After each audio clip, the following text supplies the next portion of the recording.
There are no rules in salsa. Am I wrong on that?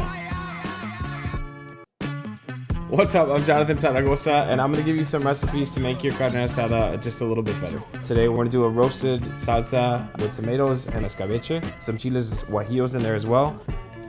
Vámonos. So this is a version of a salsa con escabeche. I made this escabeche a while ago, lasts a long time in the fridge. I'm using some guajillo chiles to give it a beautiful red color that runs through the whole salsa. But really the flavor is gonna come from the carrots and then the pickled vegetables over here. So for dried chiles, I see a lot of people chucking them into pots of water, but like any dried ingredient, you gotta kind of inspect it because sometimes they come with mold in them, to be honest. So this is what I like to do with my dried chiles. And this is extra, I know, but it's worth it. So you gotta take it, get the seeds out, like that. Make them on the comal, they go quick. You just gotta be careful. Yeah, if you overcook these, they get bitter. You really just want a little bit of like leoparding on there. Some people say like a tobacco color. A lot of people don't know what the color of tobacco is, okay? Non-smokers out there. So just use your instincts. It smells good, it's not burnt, pliable, that's looking good. A little bit of color change there is fine. All right, tomatoes are gonna go on. Do you guys want onion in this one? You know what, we're doing onion.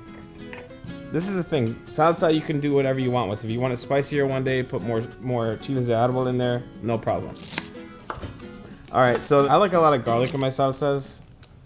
My mom has a rule. I was like, how many cloves of garlic? She's like, you do 1 per tomato. I was like, that's a great tip.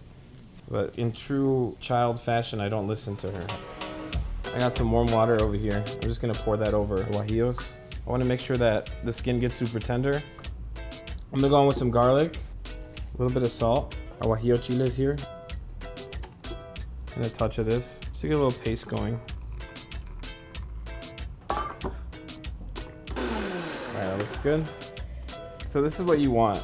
You want this really smooth. The guajillo skins are nice and broken up. So now we're gonna go in with our onion and our tomatoes. They're nicely roasted. A little speed there. Alright, so salsa is looking good.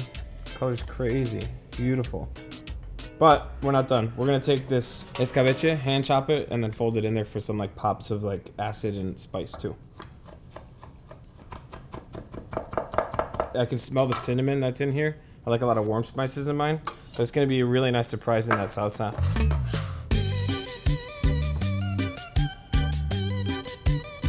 Look at that.